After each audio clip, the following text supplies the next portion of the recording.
इज़िकियल का ग्रंथ अध्याय 18। सबको स्वयं के कर्मों का फल। प्रभु की वाणी मुझे यह कहते हुए सुनाई दी, तुम लोग इज़राइल देश के विषय में यह कहावत क्यों दोहराते हो? बाप दादाओं ने खट्टे अंगूर खाए और बच्चों के दांत खुरदरे हो गए। प्रभु ईश्वर यह कहता है, अपने अस्तित्व की शपथ, कोई भी इज़राइली यह कहावत फिर नहीं दोहराएगा। सभी आत्माएं मेरी ही हैं। पिता की आत्मा मेरी है और पुत्र की आत्मा भी।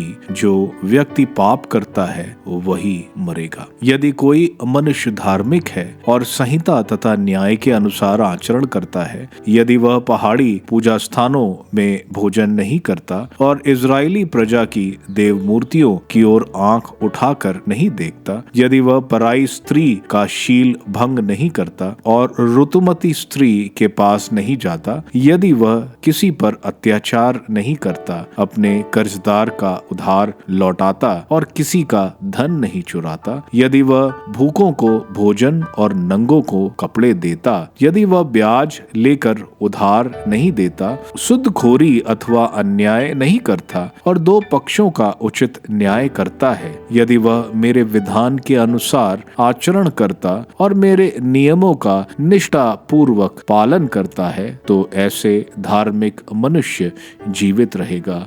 यह प्रभु ईश्वर की वाणी है। किंतु यदि उससे ऐसा पुत्र उत्पन्न हो जो डाकू और हत्यारा हो जाए, जो स्वयं भी इनमें से कोई अपराध करे जब उसने स्वयं ऐसा कोई अपराध ना किया हो, यदि वह पहाड़ी पूजा स्थानों में भोजन करे, पराई स्त्री का शील भंग करे, दरिद्र और अभावग्रस्त लोगों पर अत्याचार करे, धन चुराए, जमानत ना लौटाए, देव मूर्तियों की ओर आंख उठाकर देखे, कुकर्म करे, ब्याज पर कर्ज दे और सुदखोरी करे, तो क्या वह जीवित रहेगा? कभी नहीं। वह अपने कुकर्मों के कारण अवश्य मर जाएगा और उसका रक्त उसी के सिर पड़ेगा। किंतु यदि उसमें से ऐसा पुत्र उत्पन्न हो जो अपने पिता द्वारा किए गए पापों को देख और उसके जैसा आचरण ना करे, जो पहाड़ी पूजा स्थानों में भोजन ना करे या इज़राइल के घरानों की देव मूर्तियों की ओर आंख उठाकर ना देखे, अपने पड़ोसी की पत्नी का शील भंग न करे, किसी पर अत्याचार न करे, जमानत न ले, धन न चुराए,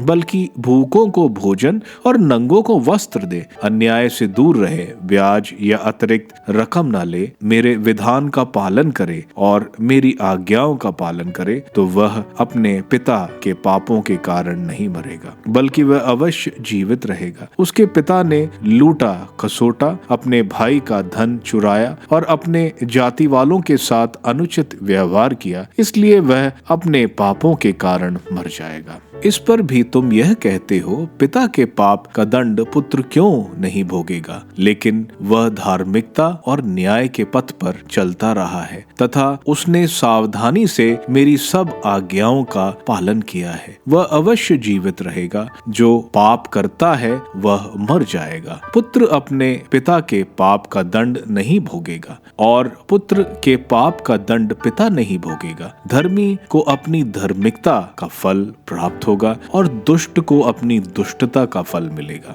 यदि पापी अपना पुराना पापमय जीवन त्याग कर मेरी सब आज्ञाओं का पालन करता और धार्मिकता तथा न्याय के पथ पर चलने लगता है, तो वह अवश्य जीवित रहेगा, मरेगा नहीं। उसके सब पापों को भुला दिया जाएगा और वह अपनी धार्मिकता के कारण जीवित रहेगा। प्रभु ईश्वर का यह कहना है, क्या मैं दुष्ट की मृत्यु से प्रसन्न हूँ? क्या मैं ये नहीं चाहता कि वह अपना मार्ग छोड़ दे और जीवित रहे? किंतु यदि भला मनुष्य अपनी धार्मिकता त्याग कर दुष्ट की तरह घृणित पाप करने लगता है, तो क्या वह जीवित रहेगा? उसकी समस्त धार्मिकता को भुला दिया जाएगा और वह अपने अधर्म तथा पाप के कारण मर जाएगा। तुम लोग कहते हो कि प्रभु का व्यवहार न्याय संगत नहीं है। इज़राइलियों, मेरी बात सुनो। क्या मेरा व्यवहार न्याय संगत नहीं है? क्या यह सही नहीं है कि तुम्हारा ही व्यवहार न्याय संगत नहीं है? यदि कोई भला मनुष्य अपनी धार्मिकता त्याग कर अधर्म करने लगता